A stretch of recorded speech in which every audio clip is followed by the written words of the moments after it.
actualidad, con lo que está pasando con el famoso ChatGPT y con las distintas inteligencias artificiales. ¿Por qué? Como dice el título, el razonamiento clínico en la era de la medicina digital, o de la medicina hoy día con San Google y las distintas herramientas que ustedes tienen. ¿Lo hace complejo? Ustedes dicen, no, es más fácil, porque le pregunto a San Google. Pero te genera un nivel de aprendizaje en cuanto a al filtrar la información que recibe.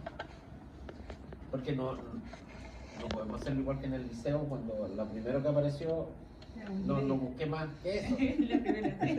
Entonces, tengo que explorar, tengo que investigar. ¿Qué es lo que pasaba antes? Términos como semiología, que ustedes algo ven en evaluación, eran relevantes. Entonces, a nosotros nos enseñaban que había que ver el color del esputo. ¿Saben lo que es el esputo? ¿Sí? La flema. Entonces, con el color te indicaba algo. Entonces uno iba aprendiendo a observar este tipo de cosas. El desvío de la curva del hemograma también te podía mostrar algunos indicadores clínicos, etc. Hoy día todo eso tú lo pones en Google y te da una aproximación, pero no te da el diagnóstico, no te da el proceso completo, te da alguna lluvia de ideas que te va a facilitar y te va a permitir poder hacer un análisis más profundo de lo que estamos observando. Entonces, nos ha hecho menos razonantes en la era digital, lo más probable, pero facilita, porque mantener todo el conocimiento, ninguno, si en el área de uno se maneja con mucho más conocimiento que en otras áreas, pero tenemos una fortaleza los kinesiólogos y es muy importante el razonamiento clínico, que es la biomecánica y el análisis, lo que ustedes hacen, que estudian con Franklin, es muy importante porque es fundamental para nuestro razonamiento, porque nos da herramientas de tratamiento, ¿ya? ¿Qué es lo que pasa? Que hoy día en la ciencia de la salud tenemos que identificar un problema, reflexionar sobre este problema para seleccionar cómo solucionarlo. Usted me va a decir, pero profe, eso es supervisión biomédica. Sí, absolutamente. El médico dice, tiene una infección, la infección está dada por tal bicho y el bicho responde a tal antibiótico, se acabó el problema. De ahí viene la dificultad en kinesiología, que no funciona, no es tan lineal nuestro razonamiento. Porque nuestro razonamiento, como hemos conversado en la clase CIF, va desde dónde vive, para qué usa la pierna. Por ejemplo, qué triste lo que le pasó a este futbolista profesional. En el campo. Ayer, Campito, arquero. Se dio vuelta en su camioneta y se hizo no es una amputación completa, porque el pie no quedó completamente separado de la pierna, pero quedó muy dañada esa articulación, como una luxación completa, con pérdida de masa muscular y todo. Entonces, si él no fuera un deportista profesional, uno diría, mira, porque le unieron el pie nuevamente, lo reconstruyeron, lo más probable es que con un buen proceso de rehabilitación logre marcha, logre volver a manejar el auto. La pregunta para nosotros es, entonces desde el punto de vista de la participación, a lo mejor vamos a tener que hacer hasta el cambio de actividad laboral. Uno ve cosas como, bueno, pero el equipo donde él está jugando, que es San Antonio Unido, definió que lo va a seguir apoyando y que si lo tiene que poner en otra área formativa, lo va a poner. O sea, ya el contexto, los estados relacionados con la salud, que nos hacen identificar un problema, claramente tiene un problema anatómico con deterioro estructural evidente. Si se les salió el pie casi completamente, ya nos hace reflexionar frente a nosotros como kinesiólogos en qué vamos a hacer con él. Bueno, eso no recuperarle la marcha. ¿Ya? Entonces, dentro de este proceso de reflexión que hacemos, dar relevancia a algún aspecto, pertinencia, porque tengo que ver pertinencias también. O sea, si yo veo un niño con PC y está cursando un cuadro agudo SBO, lo pertinente es evaluar el SBO. ¿Se entiende? Porque es mi caso agudo, o sea, tengo que ir al problema de ahora. Sé que el PC lo voy a tener que seguir manejando desde la visión mucho más amplia de reinserción, pero si se complica el SBO lo voy a tener hospitalizado. Y fíjate que en el razonamiento tú dices, y si lo meto hospitalizado un mes por el SBO, porque se complicó y se hizo una neumonía viral, voy a tener más retraso en el desarrollo psicomotor. porque en el hospital, para ponerle las vías venenosas, tengo que amarrarlo, po. Y van a amarrar al niño a la cuna para evitar el riesgo que se la saque. Y no es porque las enfermeras sean flojas, si lo que pasa es que hay que volver a pincharlo. O sea, si se saca una vía, para el enfermero es fácil buscar y volver a pincharlo. Y después no hay dónde pincharlo, porque si se rompen los vasos, es un cuento. Entonces, la contención, porque así se llama, no es que lo amarraron, tiene un proceso de reflexión también, porque están buscando evitarle más problemas. ¿Qué es lo que pasa? Si pasa un periodista de Chulovisión y ve eso, y ve un niño amarrado en una cama en un hospital, uy, arma un tremendo escándalo, y no pregunta por qué está amarrado, por qué está contenido a la cama, cuál es el efecto que hizo, porque él va a pensar que lo amarran para que en la noche duerman y no se mueran. No, pues no es eso, es más fácil pasarle un medicamento y dormirlo. Para evitarte el mal rato de que está contenido, que hasta los papás puedan sentir, por eso se le explica a los papás, se le va a contener la extremidad para evitar que se saque la vía, porque hay que pincharlo de nuevo, es hacerlo someter a otro dolor. Pero lo que iba en el PC, tú sabes que si está con oxígeno, contenido, con vía, más retraso en el desarrollo. O sea, lo que pudiste haber ganado con la intervención se perdió. Pero es pertinente, independiente de eso, manejar el SBO antes que vayan al hospital, para evitar justamente. Entonces, mi objetivo es manejar este cuadro obstructivo para evitar el retraso en el desarrollo psicomotor. ¿Cómo conectaste esas dos cosas? A través de este proceso. ¿Se entiende? Y eso es muy relevante.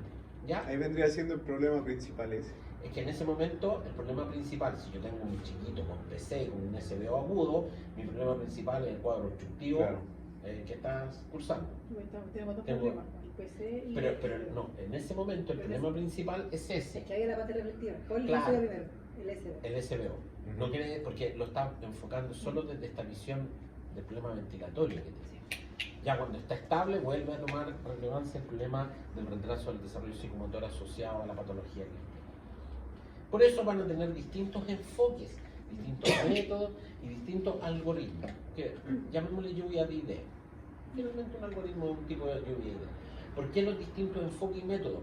Usted va a decir, a ver, para tratar un SBO tengo el plan IRA, que me dicen los pasos a seguir. Eso es un algoritmo, es un enfoque y un método que está estudiado y validado. Pero sé que el chiquitín se me escapa un poco del plan IRA así súper estricto, entonces tengo que adaptarlo. Esa adaptación también es parte del proceso de reflexión y de razonamiento clínico. No puedo aplicar a rajatabla un protocolo, tengo que cuestionarlo, porque si no, no tendría sentido formar profesionales. Formo técnico, muy bueno, sí. No quiero decir que los técnicos no sean buenos, de hecho lo son.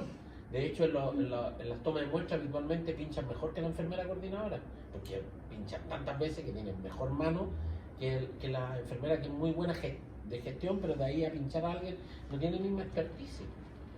¿Se entiende eso? Entonces, es muy relevante en este proceso que ustedes sepan, o en el proceso de razonamiento, consideren la mayor cantidad de factores para que tomen una decisión acertada. Entonces, este proceso salud, enfermedad, eventos relacionados con la salud, ahí metemos un poco nuestra visión, tiene que ver con estos conceptos de malestar, enfermedad, padecer. Recuerden que ya les dije, paciente viene de padecer. ¿Ya? Y nos metemos en este contexto. ¿Qué voy a darle más relevancia? En el COVID, ¿a qué le dieron más relevancia? A la salud. Los factores contextuales relacionados con la salud se los pasaron por cierta parte y no era importante. En cambio, en el caso de este joven que tuvo el accidente, futbolista profesional, la gran discusión en las redes sociales, en el periodismo es ¿qué va a pasar con él después? O sea, están apostando a que con la tecnología que hay hoy día, con la microcirugía, etcétera, lo puedan reconstruir, pero va a poder volver a jugar fútbol. Entonces, hoy día es difícil hacer una apuesta y al médico que le han preguntado, ninguno ha dicho un no tajante, pero tampoco un sí tajante, porque falta información. O sea, es muy pronto para esa decisión, pero ya es desde la visión de la salud y los estados relacionados con la salud, es importante que ya se incorpore como un tema, porque era un tema que antes veíamos los prokinesiólogos, los terapeutas ocupacionales, y el médico le da lo mismo. Él quería reconstruir la pata que estaba rota. ¿Para qué la iba a usar? No era su problema. Profe, ahí va lo que usted comentaba sobre la vitalidad, que se enfocan en la vitalidad, ¿cierto? Hoy día la gran discusión con este futbolista era su vitalidad. O sea, uno pudiera razonar a futuro y tratar de predecir que va a entrar en depresión, como Sí. obvio. Sí, lógico, si no puede reintegrar por lo que le gusta, ha sido su trabajo toda su vida quizás. ¿Te fijas? Entonces, llevémoslo a otra esfera. En un caso de un lesionado medular, cualquiera de nosotros tuviera un accidente y queda con una lesión medular, es complejo. Desde el punto de vista neuro, uno dice, pero si una lesión medular hacia A, es re fácil. Esa parte lo evalúo y digo, sí, está parapléjico, y me quedo perfecto, mi problema principal, todo. Pero no estoy considerando factores contextuales, personales. Si el tipo está con depresión, ¿va a funcionar para hacer rehabilitación? ¿Lo voy a poder convencer que él va a poder hacer su vida normal, arriba de una silla de ruedas? Ya tengo desde el punto de vista del pronóstico en rehabilitación, no pronóstico vital. El tipo ya está bien, no se va a morir. Ya lo estabilizaron la columna, no hay riesgo. Vitalmente va a poder reinsertarse desde lo emocional, desde todo eso lo que implica, difícilmente, porque quedó bloqueado frente a esta situación. Yo cuando tuve el primer brote, mi rehabilitación fue dentro de un año, que todos encontraron, porque yo quedé, mi descoordinación fue de todo el lado izquierdo. Y mi rehabilitación la encontraron que fue muy, muy rápida. Y fue porque igual yo estuve así como con todo el esmero de, claro. Pero después fue pasando el tiempo y yo, a pesar de que me volvía a mover como normal, o sea, normal a visión de todos, pero yo por dentro igual sentía como cierto desequilibrio, así como algo raro. Y yo no se lo decía a nadie, yo seguía solamente, pero yo entré en como que se me cerró la mente y no trabajé, o sea, trabajé en cosas que yo misma hacía. Empecé como a hacer cosas manuales y empecé, pero trabajar así como al mundo laboral no pude hacerlo, me costó mucho. Y cuando pasé a ser paciente, porque a todo eso esa vez hicieron la terapia y después seguí avanzando como con controles dentro del año. Y el 2019 me dio otro brote, que ese no se notó tanto, pero ya el doctor me pasó como paciente con tratamiento. Ahora actualmente estoy con un tratamiento que voy todos los meses a inyectarme el medicamento. Yeah.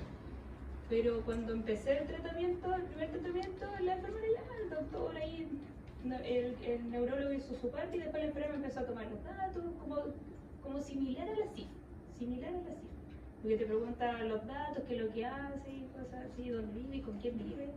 Y después termina eso y me dice, ya, ahora usted va a poder hacer su vida normal. Y yo dije así. Y yo ahí todavía no entraba a estudiar y yo decía, ¿cómo me dice que voy a hacer mi vida normal si yo por dentro no me siento normal? Y si bien para todo, o sea, el exterior yo me veía normal, pero no. Entonces, claro, igual pasé por psicólogo, pero ¿qué es lo que hacía el psicólogo? Me hacía evaluación y me hacía llenar tabla y no me preguntaba, no conversaba. Me hacía llenar tabla y hacía un ejercicio. No me preguntes mi opinión de la psicología. Sí, sabemos.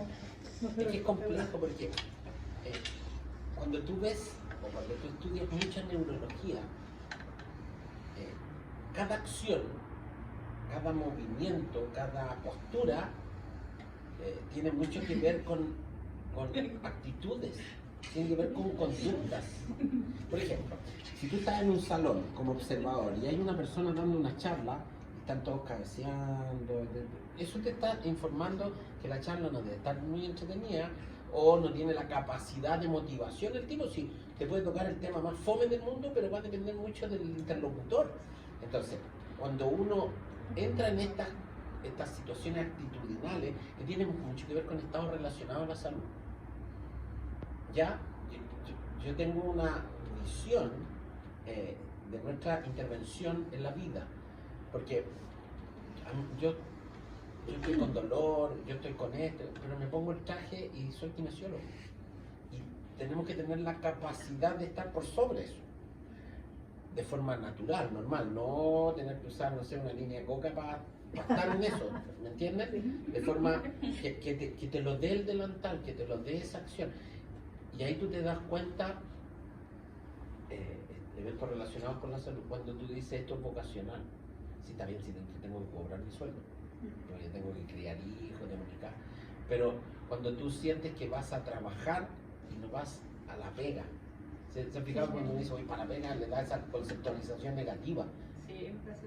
¿Te fijas? Sí, como puta, la pega. Pero ya me queda poco.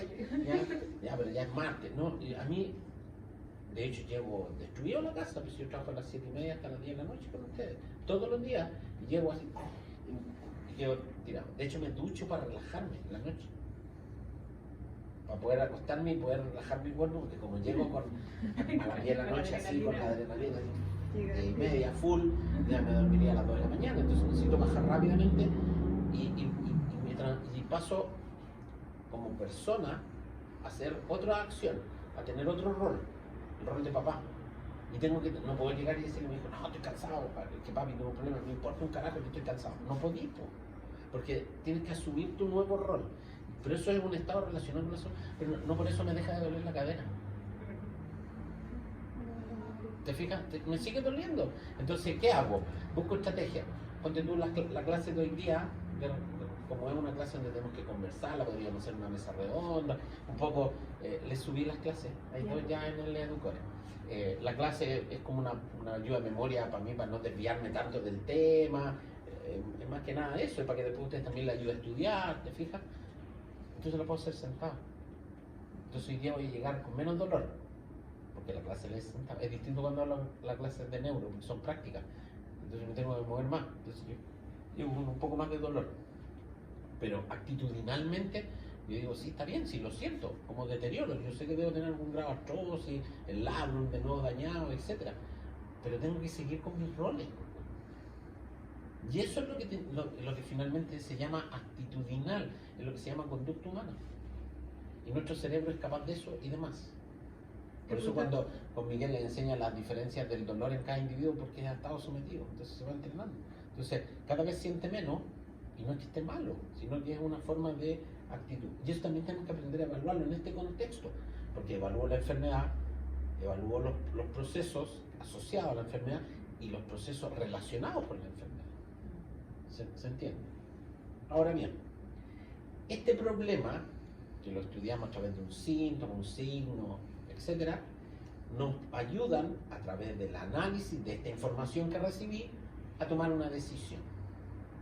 ¿Sí? Usted está en fisioterapia. Entonces, ¿qué le aplico? ¿Calor o frío? Entonces uno dice, ya, a ver, ¿qué síntomas tiene? Tiene rubor, tumor, aumento de volumen, impotencia funcional. Frío. ¿Esos 4 signos de qué son? Sí, son los 4 puntos cardinales de la inflamación, ¿cierto? Entonces, ¿qué me falta saber todavía para saber si le pongo calor o frío? El tiempo de evolución, ¿sí? El tiempo es otro factor. Entonces, están analizando cómo fue la lesión. Es distinto un golpe, así es un desgarro, porque un desgarro me diría, ya, pero es que ya han pasado 12 horas, es muscular, el músculo responde mejor al calor, son información que van a ir teniendo en este proceso. Todo eso hace tomar la decisión para que hagan un diagnóstico basado en la CIF. Sujeto de, no sé, 50 años, sufre caída a nivel, así se llama cuando uno cae en el mismo nivel que está caminando. Caída a nivel. Cuando ya hay un piso involucrado, ya no cayó a nivel, cayó a otro nivel. ¿Ya? Caída a nivel, con golpe directo en la rodilla, generando un proceso inflamatorio. Estoy haciendo el diagnóstico kinésico, que limita su desplazamiento y traslado, porque presenta dolor.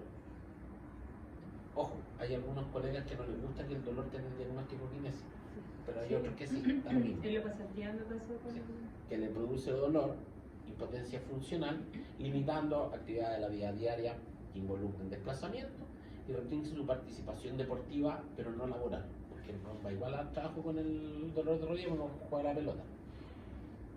¿Se entiende? Ahí hiciste el diagnóstico. Tratamiento. ¿Qué vas a hacer? Tú dices, tengo que recuperar movilidad, porque si está con edema y no mueve, el edema se va a fibrosar y va a perder movilidad. Entonces tengo que mover. ¿Ya? Después vamos a ver cómo se planifican objetivos generales y específicos. Eso es específico de cada área del desarrollo. Pero ahí tú dices, tengo que moverlo, para que no, esta rodilla no se me rigidice, porque el edema, si lo dejo ahí permanente, el mismo edema me puede generar compresión nerviosa. Entonces puede que el paciente empiece a sentir signos de neurodinamia, con parestesias distales, porque el edema, recuerden que detrás de la cabeza de la fíbula pasa el ciático.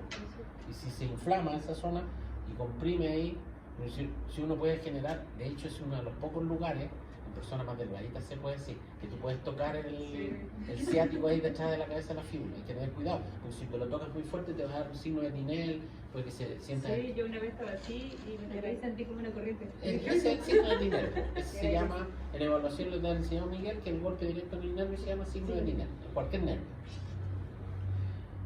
Entonces digo, ya tengo que mover, eso también me ayuda a bombear el edema porque favorezco que se active el sistema linfático, etc. Entonces tú haces tu razonamiento para aplicar tu tratamiento. Y ahí dices, ya, calor o frío, ya, en una primera etapa voy a partir con frío, ya. Ahora la pregunta, ¿el frío se lo hago antes o después que mueva?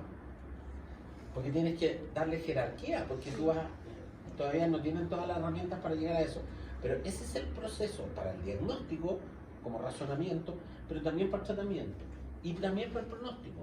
Ahora, yo en eso soy muy taxativo. Yo creo que el pronóstico en rehabilitación, este pronóstico que hacemos nosotros, no es vital, porque el vida o muerte tiene algunos parámetros que son muy objetivos para evaluar, pero el pronóstico vital, el que a nosotros nos interesa, tiene muchos que son muy subjetivos en la valoración. Pero para mí, con los años que llevo haciendo esta cuestión, yo le daría un 60%, un 70% al factor cognitivo. O sea, un sujeto con función cognitiva completa, que ustedes lo van a ver en la ficha, lo escriben como CLOTE, consciente, lúcido, orientado en tiempo y espacio, esa es la sigla que usan, o LOTE, lúcido, orientado en tiempo y espacio, ¿ya? O COTE, consciente, orientado en tiempo y espacio. Ese sujeto tiene muchas más probabilidades de reinserción que una señora con Alzheimer que le llegó con el mismo golpe. Se fijan cómo lo cognitivo marca la vitalidad. Mientras exista cognición, por eso los lesionados medulares son entretenidos para trabajar, porque tienen función cognitiva interna. Entonces, cualquier desafío, tú logras que hagan cosas, o pacientes con ELA, también. En etapa, piensen en este chiquillo que ganó 4 días ya de bronce. Él tiene una línea de Lela, el que ganó en los Paralímpicos. Sí, ¿Sí? pero yo es diferente al... Ahí dan distintas corrientes. Sí. Sí. Porque ellos después ya definitivamente... De hecho, él refiere que él tiene fe en llegar a Los Ángeles, todavía. Todavía. Llegar a Los Ángeles en forma para competir, pues a eso Claro, se refiere. sí. A eso se refiere, o sea, tiene 4 años para seguir... Pero yo como paciente, yo lo entiendo, o sea, yo me muevo bien, pero cuando me han dado brotes, es cosa No, que un nadie lo desastre. nota, pero para mí un desastre dentro es como un desastre, y además Es como que no hay conexión, como que se pierde. Y se como pierde. Que, ¿sí? Es como, de repente, que una vez me pasó el año pasado, me dio un dolor acá. Estaba parada, estaba conversando en mi casa y siento un dolor acá. Y es como que se abre la carne, es como una cosa rara, a mí me pasa. Y yo de repente siento el dolor y siento el dolor y se expande. Y yo le dije a mi mamá, parece que me dio un brote porque no me estoy moviendo y siento el dolor. Y se empezó a expandir y después se expandió a toda la espalda y yo no sentía la espalda, o sea, la sentía pero no la reconocía, no tenía espalda. Entonces yo, para poder hacer el movimiento rápido así, yo no podía, y fui al trabajo toda la semana, no fui al médico, no me inyecté corticoides y dije voy a pasar esto sin corticoides. Y yo iba al trabajo y yo estaba sentada así, no fue al primer año de la U. Me sentaba y me decían Isaac, y yo tenía que pensar en hacer esto que no hacemos normal, y yo tenía que pensar en que tenía que mover todo el tronco, y yo daba vueltas así, igual como tú. Lo que pasa es que yo lo he escuchado un par de veces, que tengo que pensar para moverme. Ustedes no piensan para moverse, ustedes se mueven. Cuando hay patología, puede ser la UNICEF u otras neurológicas, donde la persona tiene que pensar antes de moverse. Entonces ese concepto que ustedes deben haber estudiado con Franklin, espero, que el feedback y el feedforward se modifican. Y es loco, Es muy extraño. Y entenderlo para una persona que no tiene ese problema es aún más complejo. Y el problema es que usted como kinesiólogo tiene que entenderlo y poder analizarlo. Y lo que pasa es que cuando nosotros, las personas que no tenemos problemas neurológicos, no nos damos cuenta de eso. Porque es normal. Es todo automático. Es que todo automatizado. Ese es el término. Miren, solo un ejemplo.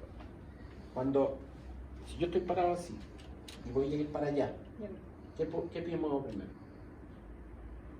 No, ya pensaron. No sé, es que ya lo pensé, y eso iba a decir, ya lo pensé. Si no lo piensas, mira, si yo pienso y es lógico, yo voy a mover esta pierna porque Sí, voy pues, para para allá, usarlo. ¿sí? Pero no, pues, No, se porque puede. el sistema nervioso es económico y es más inteligente pues. que yo. Mi sistema nervioso es más inteligente que yo mismo. Entonces voy para allá, vamos a mover Y este vamos a pie ver primero, eso. porque te da un vector y se economizó un montón de energía, porque si yo hago esto, mira lo que pasa con los pies. Me puedo caer. Además que se puede caer y piensa que... ¿Qué es lo que pasa al paciente? Muchas veces cuando está, no solo en el ELA, en otros pacientes neurológicos, cuando están con el problema, como piensan para moverse, muchas veces hacen esto. Y tú tenías un problema, porque al achicarte la base de sustentación y desplazar para allá el centro de gravedad, se me achicó el centro de gravedad, o la base de sustentación, se me achicó la base de sustentación y la proyección del centro de gravedad está desplazándose para allá. Entonces, ¿qué hago? Me caigo. O sea, tengo una opción, que es poner las manos y generar una fractura de cole, o ir a buscar la proyección del centro de gravedad.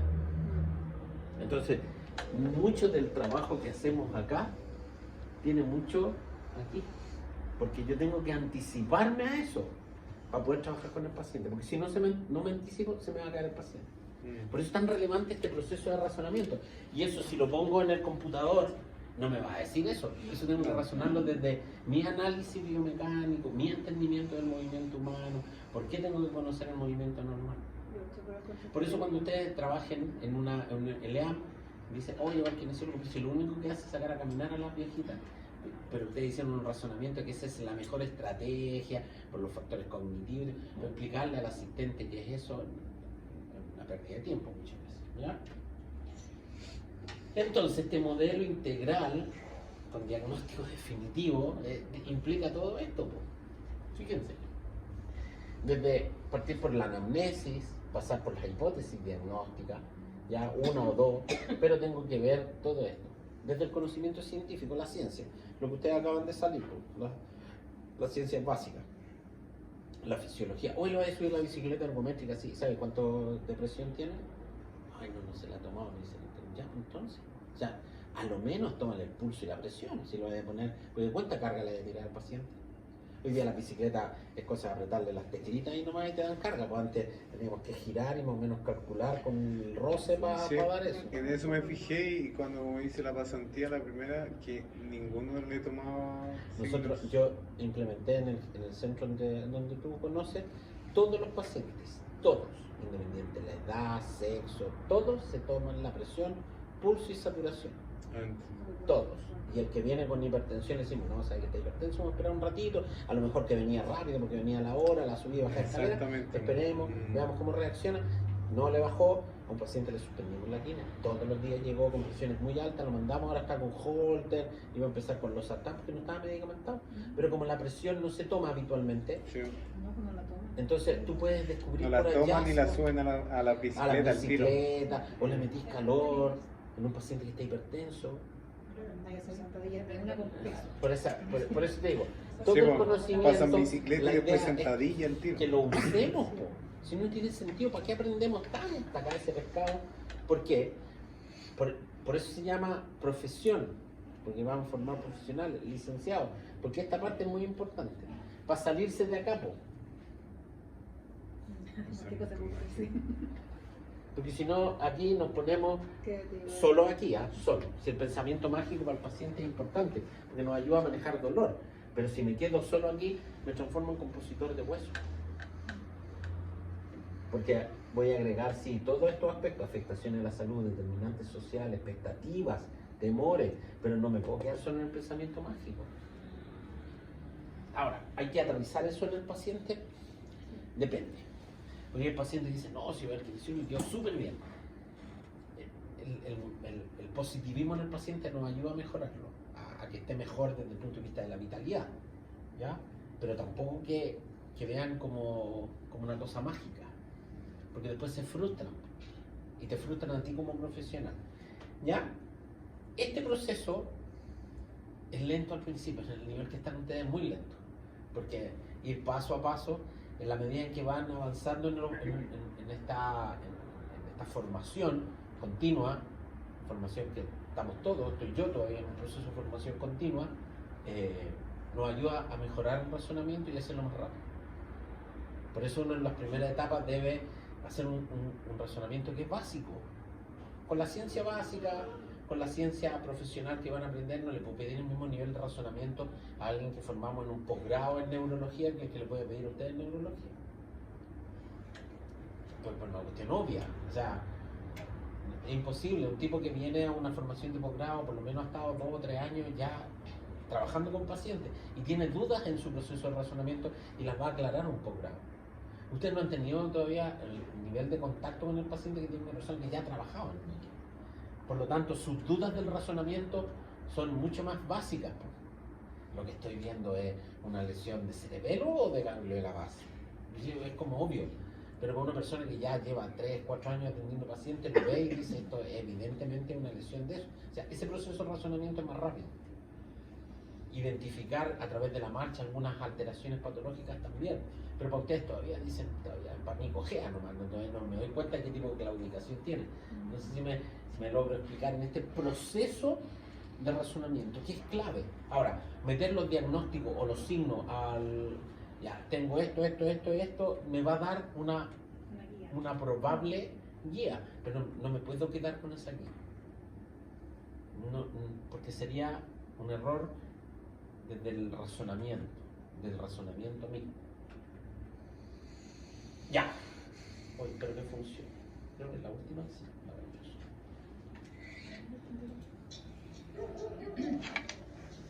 Pasito cortito. Dice, identifique 3 problemas o situaciones no normales en el paciente. El café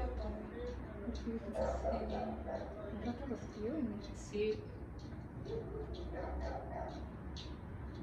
Se le ve su cabecita anteriorizada. Interiorizado Sí. y parece que... ¿Qué problemas desde el punto de vista del movimiento podemos identificar? Ahí nombraron varios, pero hace a poco, ¿cierto? Sí. ¿Qué más? Y está... Está anteriorizado el centro de gravedad, porque se ve como la cabeza en una antepulsión. Lo que pudiera, desde el punto de vista del razonamiento, a nivel de la columna, ¿qué esperarían si lo ven en sagital? Que Que esté... tuviera una cifosis una aumentada. cifosis, sí. No necesariamente una hipercifosis, pero una cifosis un poquito más. ¿Y qué pasa con una lumbar si hay cifosis? Se rectifica. Se la rectifica, columna sí. lumbar. ¿Y la pelvis? ¿En ante?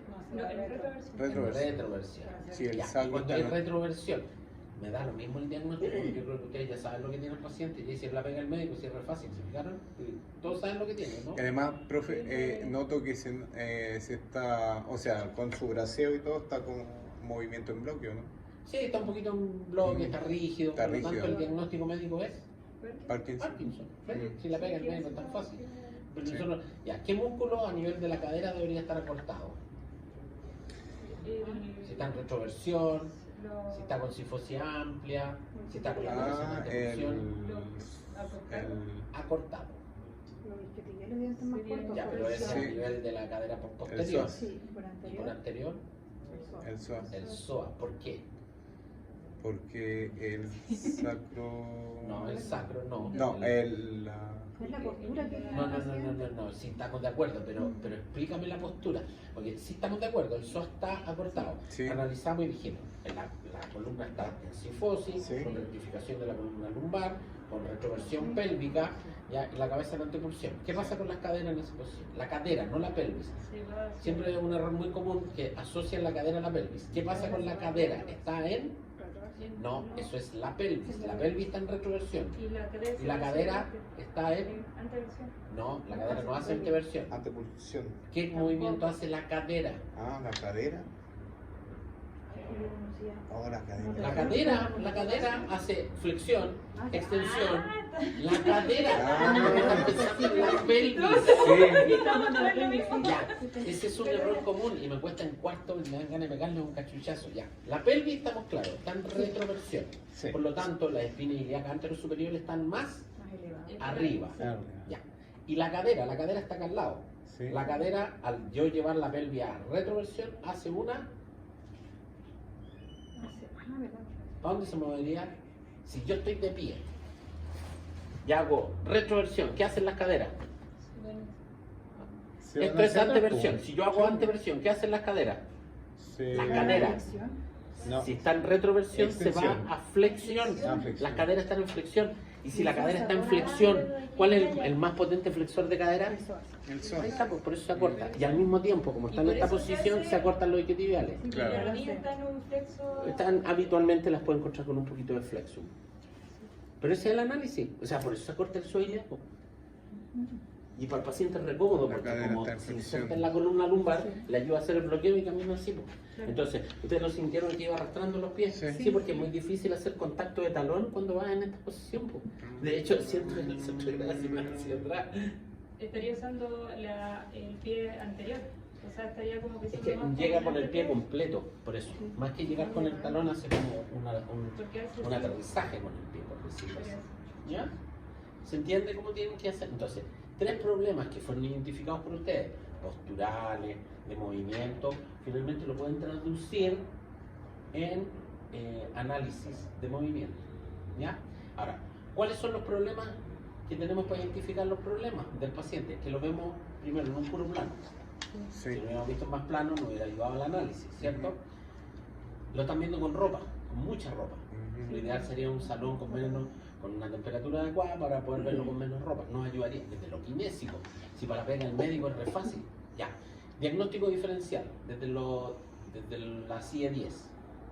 Si no es Parkinson, ¿qué más puede ser?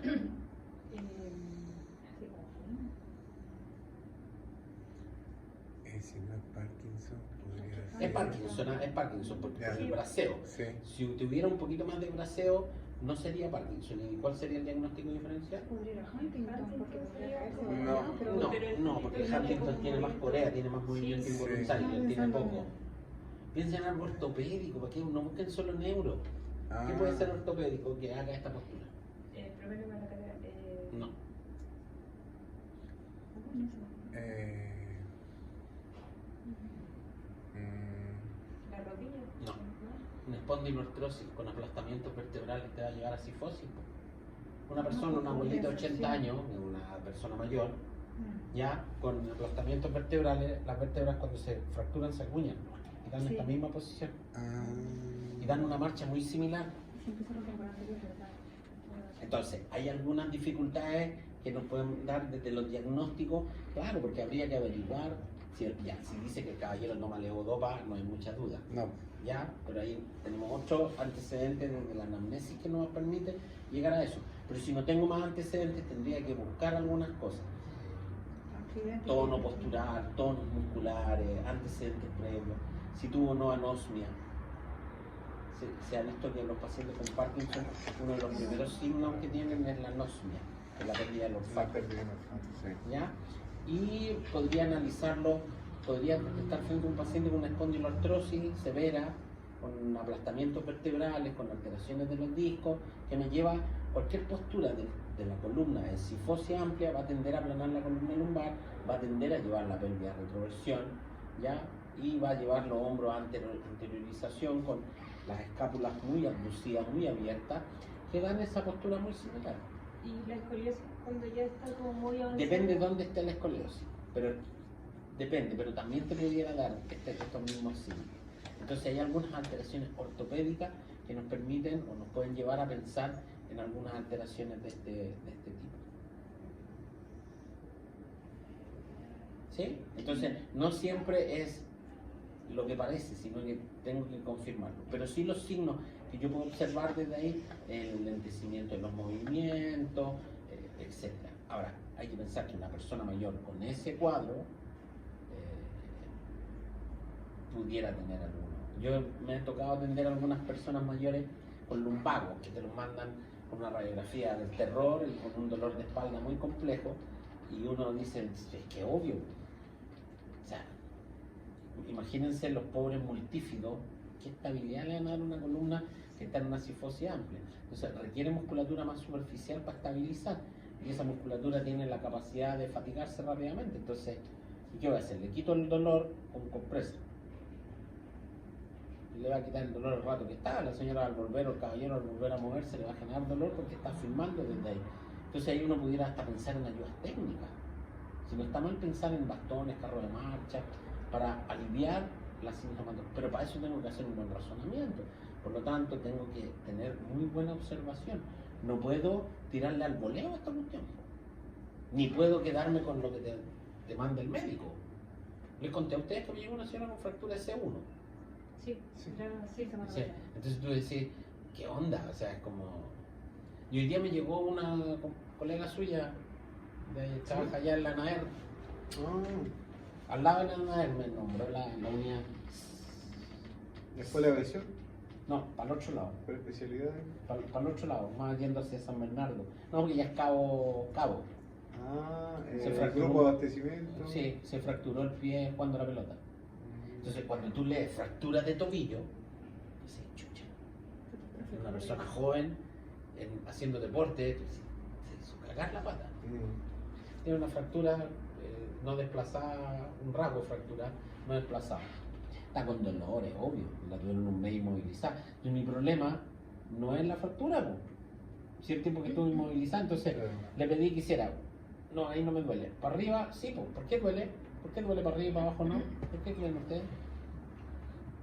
El signo era ese, le saqué venía con una tobillera, saco la tobillera, el calcetín, me pongo el pie y le digo, ya, esto, sin resistencia, allá.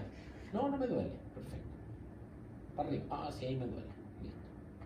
Sería, tengo evaluado al paciente, ¿Dónde tiene la fractura? en maliolo externo, lateral. Igual siempre hay más rango a la dorsi que a la plantiflexión.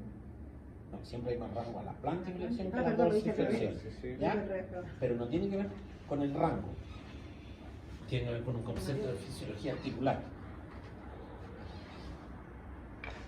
Está la tibia y el peroné, ¿cierto? En esta forma, ¿sí? El peroné por lateral y la tibia por medial, con su maleolo. Y aquí, ¿quién entra? El astrágalo. El astrágalo, Ajá. ¿cierto? El astrágalo. Y debajo del astrágalo aquí está el cuello del astrágalo, Sí. ¿sí? Cuando si suponemos que ahí está en posición neutra el pie, cuando lo llevo a flexión plantar, no hay problema, corre. Hay desplazamiento. Cuando el astrágalo llega a generar presión, la va a generar y va a abrir la mortaja. Esto se llama mortaja tibio-astragalina. ¿Sí? Entonces, cuando hace flexión dorsal, esa apertura ocurre ya, tú levantas un poco y inmediatamente estos dos huesos tienen que darle más espacio para que encaje el otro. Entonces, como está inflamado porque estuvo un mes inmovilizado, para abajo tengo rango, para arriba no tengo. Le duele. Tú le generas un poco y le duele. ¿Ya? ¿Se entiende ese razonamiento? Revisen la anatomía y más que la anatomía, la fisiología articular de la articulación del tobillo. Entonces, cuando hay rango de dorsiflexión, la mortaja tibio-astragalina tiene que abrirse. De hecho, se siente la Sí, piedra. se siente como cuando uno lo hace normal, siente que hay menos rango de movimiento porque hay un tope. Y ese tope te genera dolor, más si tiene todavía un proceso, está en el mes y medio, o sea, todavía está en la última etapa de reestructuración ósea. ¿Sí? ¿Qué hago? Ya, palpé, también le duele obviamente por lateral, porque la fractura fue por una inversión brusca. Jugando a la pelota, le pisó el pie a una compañera en la trancada y el pie obviamente no tuvo una superficie lisa y se invirtió. A la palpación le duele, todavía está con un poquito de edema, sin otros signos, un poco atrófico en el gemelo, esperable después de tantos días con el walking. ¿Ya? Mis objetivos son fortalecer ese músculo, modular dolor, disminuir edema, aumentar movilidad, ¿cierto? Ya. ¿Calor o frío?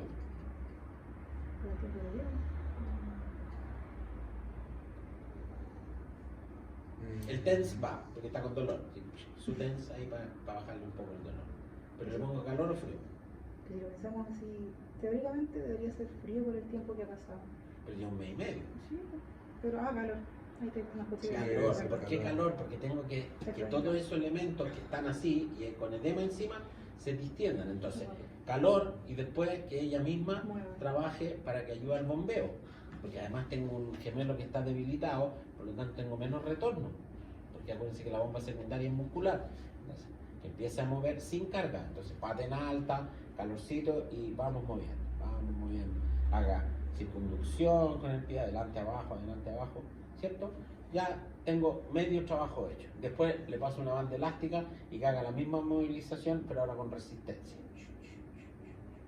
Primera sesión. Después un rollito y que ponga el pie en el rollo, como los confort, el tubo del confort, y haga esto. Nada más. Suavecito hasta donde pueda. Si tiene un bosu, que apoye el pie en el bosu y que vaya a la plantiflexión y mantenga en dorsiflexión. Y ahí ya estoy trabajando propriocepción, fuerza, etc. ¿Cuál es mi objetivo? Que a las 10 sesiones pueda pararse en punta de pie. ¿Y estabilidad en esa...? Es que todavía no está para estabilidad. Ya. Estoy en una primera sesión. O sea, le pongo estabilidad, lo más probable es que me odie hoy día en la noche porque le va a pulsar, porque va a aumentar los dedos, porque va a exigir grupos musculares. A mí me hicieron estabilidad en la primera. O sea, Al y tiro. me dolió. Yo no aguanté. Sí, por eso. O sea, uno tiene que ser progresivo, sí.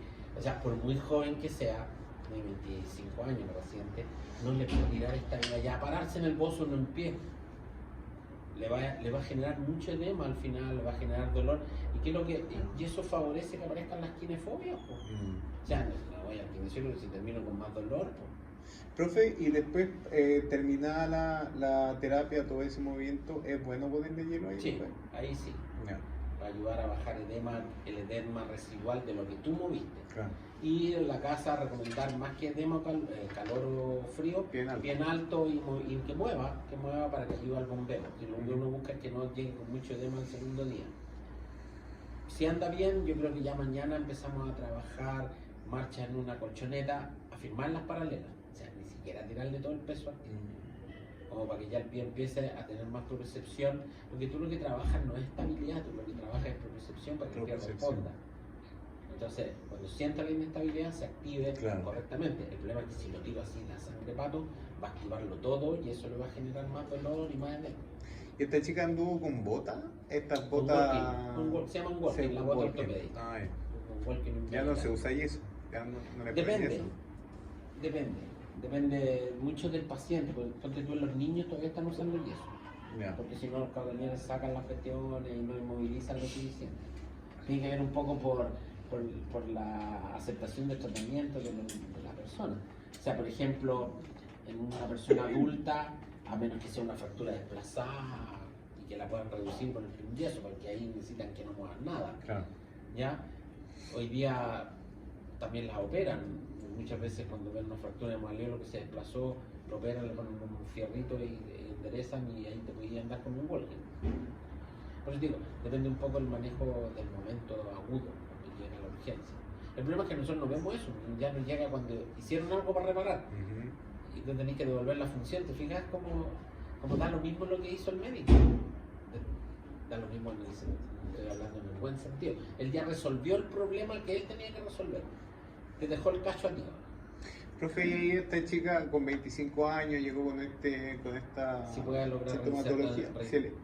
¿Sí? Reinserción deportiva. Sí, todo. Completa, Sí. Ahora hay un concepto ganancial también.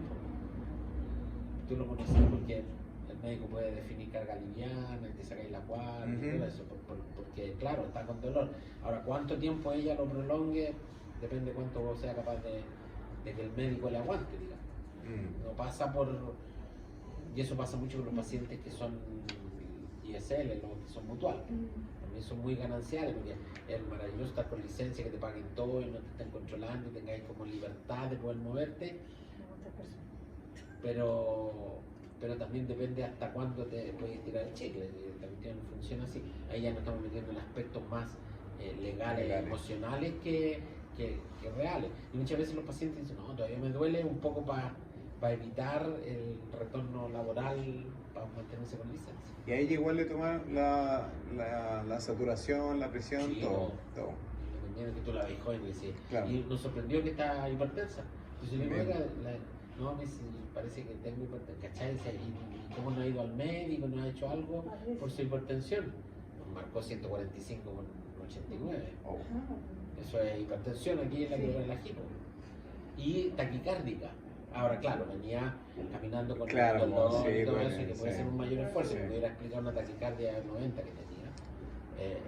No desaturaba, pero igual era rara la presión por una persona joven que se supone que a nivel de cabo todavía los tienen con instrucción y con todo el cuento, o sea, no es que esté sentado en la oficina echando guata, a lo podría mejor pasar de sargento primero para arriba. A lo mejor bajó por la escalera tal vez. Pero igual ¿no? se asocia No. al dolor esa presión porque a mí me pasó en un cuadro respiratorio que se me subió la presión arterial y me mandaron a No, pero ella me La dice, sí, de doctora acuerdo, me mandó- fue un hallazgo de una vez y uno dice, ah, hipertensa por una toma de presión, pero ella te dice, no, si ves que me toman la presión, estoy con la presión alta, entonces No, como... no, tenía hipertensión. Entonces ahí tú tenés que estar como atento. Y ahí es cuando uno sugiere, sabe que yo le sugiero ir al médico, por lo menos al internista, porque lo más probable es que le pidan un holter, porque ahí ya tenía un dato más real de cómo está evolucionando la presión en el día. ¿Ya? ¿Se entiende? Entonces el proceso de razonamiento va más allá, es decir, por eso lo trabajo al revés yo. Tiene Parkinson, entonces tengo que buscar, tiene poco braceo, tengo que buscar que arrastre las patitas, que tengo... No, yo le digo, vea, ¿qué tiene? Y ustedes fácilmente, cuando tienen facilidad para encontrar hallazgos, es fácil llegar al diagnóstico. Porque ustedes ya manejan la kinesiopatología, entonces tienen el cuadro, saben lo que cuando aparecen esos signos, qué es lo que deberían encontrar o qué debería ser. El punto es que nuestra pega no es esa. Nuestra pega es ver, bueno, este caballero vive ahí donde está la imagen y la casa es de 1 o 2 pisos y la pieza está en el segundo piso, en el primer piso. Pueden ser los factores contextuales porque te dice cuánta más fuerza en esos cuadros se va a requerir, cuánta más, o si ya hay que sugerir que lo bajen al primer piso. Ujú. Con quien vi. Exactamente. Si conduce o no, Se veía feliz. Claro, si conduce su auto. Fíjense que hoy día hoy estoy haciéndole quina respiratoria a una paciente con Parkinson. Es un cuadro bronquial agudo, con mucha secreción y desde el punto de vista del razonamiento, un paciente muy similar a él, camina de la misma forma y todo, ya tiene la distonía, etc. ¿Cuánto rígido está el tórax? Porque me está haciendo un cuadro, me lo mandan como un cuadro obstructivo agudo. Ya digo yo, pero esto es cuestión mixta, no es obstructiva solamente. Porque tiene rigidez de tórax, Sí, entonces no puede expandir, entonces está restrictivo, Ujú. entonces es mixto. Ahora, a los portales tenía sibilancia, mucha flema, entonces de predominio obstructivo, pues la Claro. restricción va a ser siempre, porque ya su tórax es rígido. Ya, entonces yo voy a venir, la voy a poner de lado y la voy a poner las manos encima y la voy a poner un apretón. Y Se ahora me con echa la una botella. costilla porque está rígido, entonces ya tengo un tórax menos flexible. Entonces, también tengo que considerar eso para el tratamiento, ¿se fijan? Entonces, si está consciente, voy a usar técnicas que van a aprender el otro semestre, que es respirar con la boca abierta o drenaje postural. Hay distintas técnicas que uno puede utilizar en un paciente. Y si no está cognitivamente indemne, no me va a poder mantener la boca abierta y respirar, no le voy a poder enseñar el pulso sleep ni ninguna otra técnica. Ya, entonces, ¿qué tengo que hacer? Puedo meter la mano en el diafragma y ayudar desde el diafragma para que me mejore la ventilación y hacer algunas vibraciones y presiones a nivel del tórax para mover la flema y después aspirarla. O generar presiones trusígenas para hacer toda asistida o meterle una sonda y aspirarla. No tengo más opciones. Entonces, mi cantidad de herramientas terapéuticas, dependiendo muchas veces del paciente, se va reduciendo. Oye, con él podríamos hacer, no sé, Edward, que es una técnica que se llama así. Si la señora no sigue instrucciones, no le puedo hacer Edward. ¿Sí? ¿Qué es eso? Lo van a aprender en REP. Son distintas. Tenemos con Cristian. En Río hace todo lo ramos que O puede. sea, Con sí. Cristian Río. Tenemos todo el semestre con Cristian. Sí, Cristian Río va a hacer con Repio va a hacer todo el semestre. Así que el proceso de razonamiento en esta realidad actual, porque yo creo que si el video, no sé si hoy día ChatGPT es capaz de ver un video y decirte qué pasa, Profe, yo he hecho la prueba. y lo hace, No, porque he hecho la prueba colocándole, por ejemplo, le doy un prompt a ver si se logra meter en el personaje. Y siempre hago la prueba con ChatGPT. Y empiezo, mira, tú eres kinesiólogo, tienes tantos años de experiencia en tal área y eres experto en esto. Y empiezo. A ver, explícame esto. ¿Qué sintomatología debería esperar? Ya, pero yo no tengo eso. Y ahora que se puede juntar la imagen y todo, y adjunto la imagen y no lo escapa. Porque no ven esa sutileza. lo que pasa es, mira, nosotros hicimos una tesis con un grupo donde lo pusimos a resolver, pero no solo con casos clínicos teóricos. Y pero iba al diagnóstico médico y desde el diagnóstico médico era capaz de interpretar muchas Sí, En el cosas. chat GTP. Sí, Sí, pero si le pongo los síntomas sueltos, cualquier claro, cosa. pero Lo claro, que yo ahí- hago con eso es, claro, desde el diagnóstico médico, como para poder ampliarlo un poco cuando estoy muy cansada sobre todo, es como que ya, y desde ese punto empiezo a ver como lo que es kinesiológico. no, lo kinesiológico es pobre y sobre todo el análisis desde la terapéutica. Sí, O sea, para ellos mucho, hacer sí. ejercicio. Sí, Te recomienda y cosas muy generales porque tú Sí. le pides la bibliografía y no te la entrega. Hay que entrarle pro y no Pero funciona. siempre abajo te dice, te recomendamos que vayas al médico o a un especialista. Sí. Claro, por eso digo, entonces todavía hay herramientas de la medicina digital que no lo han logrado, No. pero avance han habido, o sea, tenemos que reconocerlo. sí, sí. Ahora, para desde nuestra visión del kinesiólogo, todavía la cercanía con el paciente, el poner las manos sobre el paciente, nos permite tener una proyección más en el tiempo ¿Verdad? que otras progresiones. El otro día salió, no recuerdo si fue en Japón, en China, En China. que operaron a un weón, lo operó el médico estando 1000 no sé cuántos kilómetros, solo instalaron el robot y el médico desde allá movía las piezas del robot. Sí, le trabajo el doctor, ellos hicieron un video, un meme con Sí. eso. Y en China hay un hospital que se atiende solo con robots y tiene una eficiencia de detección sintomática del Pero 99,2%. del CIE, de la Sí, enfermedad. de la enfermedad. Ese es el pero punto. tú tienes Pero un cuando robot tú usas la enfermera, CIF, sí, y se cambia. No, porque si tú, él identifica qué tiene, pero es como preguntarle tú mismo al chat GTP, tengo fiebre, tengo malestar general, te va a dar opciones de diagnóstico. y va a ver la que es más probable en función Claro, de lo que ve. o léele, o entrégale el hemograma completo y te va a decir, como Sí. está medio anémico. Sí, esas cosas te lo han Pero mencionado. eso sí, porque la CIE-10 lo que ha hecho es clasificar la enfermedad, entonces te dice los síntomas, tú le dices los síntomas y él identifica. Sí, después me la saco de acá. El punto es, ya, y ahora desde la kinesiología, desde el movimiento, cómo se ve afectado, cómo lo vas a tratar, cómo vas a tratar de reinsertarlo, todavía no. No sé si en el futuro lo va a lograr, Está la ciencia de... pero todavía no. Lo que pasa es que a ustedes todavía les es muy útil porque están en ese proceso de razonamiento, en el proceso que todavía pueden utilizar ChatGPT, porque no van a la profundidad de lo que es la kinesiología. Pero lo que vamos a hablar de primero. No sé No. si les va a interpasarlo con todos los chiquillos. Hay médicos que los chiquillos han denunciado que están ocupando ChatGPT, Google o YouTube para tratar diagnósticos o planificar cirugía. De hecho salió mucho video ridículo así, pero es cierto. Están los médicos ahí, Sí. y los pacientes están así. Hoy día, a mí personalmente, y esto es una opinión muy personal y me hago cargo de ella, me da mucho miedo ir al médico. Sí, de terror. Sí. Que sabéis que Por eso tengo- uno- A mí me pasa eso que siempre busco como el médico más viejito, la doctora más viejita, Sí. porque tiene más experiencia y no. Por eso digo, uno para definir ir a un médico empieza a googlearlo, a buscar antecedentes, qué ha hecho, porque es difícil, porque uno pone mucha confianza porque uno asume, no podemos asumir como antes que el médico era un tipo que estudiaba mucho, Que antes estudiaban porque estaba obligado, porque no existía esta herramienta. Entonces, esas son las desventajas un poco que podemos observar por la medicina digital. Y un poco los desafíos que nosotros como carrera tenemos para ustedes, que no, está bien que la usen, pero no que la mal usen, que sea una herramienta útil y que les permita de esa manera poder manejar de mejor manera a sus pacientes.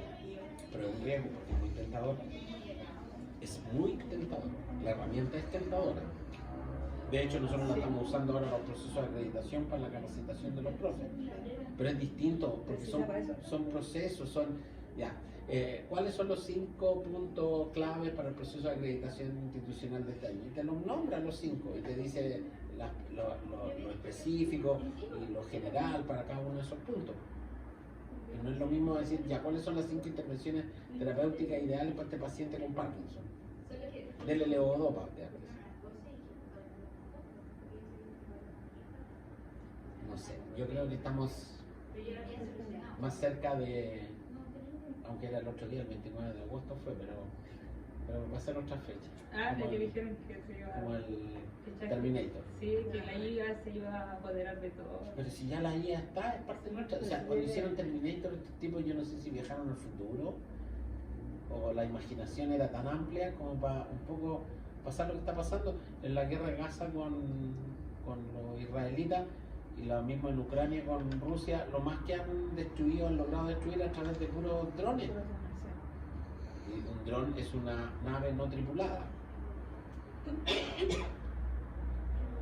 Y de hecho hay videos cuando el dron le pega al pobre soldado que lo ve y sabe que no tiene nada que hacer contra el pobre y lo mata ahí y está más encima grabado y subido a las redes sociales. O sea, Terminator con John Connor y con Sarah Connor es casi una realidad. Es casi una realidad. Entonces, De hecho, se creó con piel artificial, ahora no sé si supo eso. sí, pues no, sí hay un montón, ya, y uno ve de repente en Japón que les encanta, ya tienen algunos seres medio autómatas Sí. con cara humana. O sea, sí, todavía se les nota, pero con esqueletos completos y con gestualidades, de verdad que a mí me asusta. Sí. Pero a los jóvenes, a mi hijo que tiene 18 años, les es muy atractivo, porque ellos, no es que sean inhumanos, pero las relaciones humanas a los jóvenes de 18 años se les hacen más difíciles. Si a ustedes se les hacen difíciles. Imagínense a un ser que ha estado creado o es más nativo tecnológico, donde él en la mañana lo despierta una voz que le dice: buenos días, Ariel. Después ahora se me puede presentar un poquito cuando veamos desarrollo psicomotor. Buenos días, Ariel. Hoy día el clima, y le da la temperatura y le dice: recuerda que hoy tiene, y le da la agenda del día. ¡Ay, qué maravilla! Te quiero eso acordar. Y él claro, que se Yo tengo compró que tener eso. es un teléfono que se conecta a través de, ¿El Alexa? del Siri. Ah, ya. No, porque ellos No, usan si se pelean, ¿viste? Ay. puro Apple Ah, ya. Siri. y con Siri y le da la información, pero él lo programó para que le dé la información que él cree que es relevante. Entonces él llega a la pieza y le dice: hola Siri. No, si le cambió el nombre, porque también bajó un programa que le permite cambiarle el nombre a Siri. Sí, antes no lo. Entonces, hola, le dice: tengo frío, ¿cuál es la temperatura? Y le responde. Yo le digo: no, por último, búscala, no sé, flojo, búscala en el teléfono. No, no, Yo encontraba súper cómoda la aplicación, hola Sí. Siri, y llamar a otra persona. Sí. Encontraba genial, manejando sobre todo. Bueno, de hecho es tan nativo que él no compra computador, lo arma. Entonces me dice: papi, se me sale más barato que el que. Sí. Entonces compra las piezas y ya la CPU, como tiene una que le gustó, entonces va cambiando las piezas en la CPU. Mi hermano hacía eso también. Pero y yo lo miro así como, y yo de repente le digo: Ariel, no puedo, algo le pasó al teléfono. Ya me dice: chuchu. Entonces me dijo: te aproveché, yo no tenía idea que existía, de bajar, que yo hago así y pincho ahí para poner que no me gaste tanta batería. Entonces yo ya. tenía que meterme a toda la A la configuración configuración. y llegar. Me dice: pero papi, me dice, chuchu, me lo dejó ahí. Ya, ahí está. Es un gadget. Yo sé usar la tecnología, pero yo no soy nativo tecnológico. Ellos son nativos tecnológicos, entonces cambian los procesos de razonamiento. Entonces él me decía: me cuesta entender tu razonamiento, porque mi razonamiento es más lógico en el área de la salud, él es lógico matemático, es mucho más cuadrado la lógica. De hecho, una de las diferencias que tiene, por ejemplo, la formación de la católica es que todos, da lo mismo lo que estudien, todos estudian cálculo, dos cálculos, todos. Todos, da lo mismo que estudié para psicólogo, asistente social, mi hija estudia administración pública. Me decía: papi, ¿para qué estudio cálculo? Porque te están entrenando para hacer razonamiento. Porque el cálculo es razonamiento, para pensar. No es para que sepas matemáticas.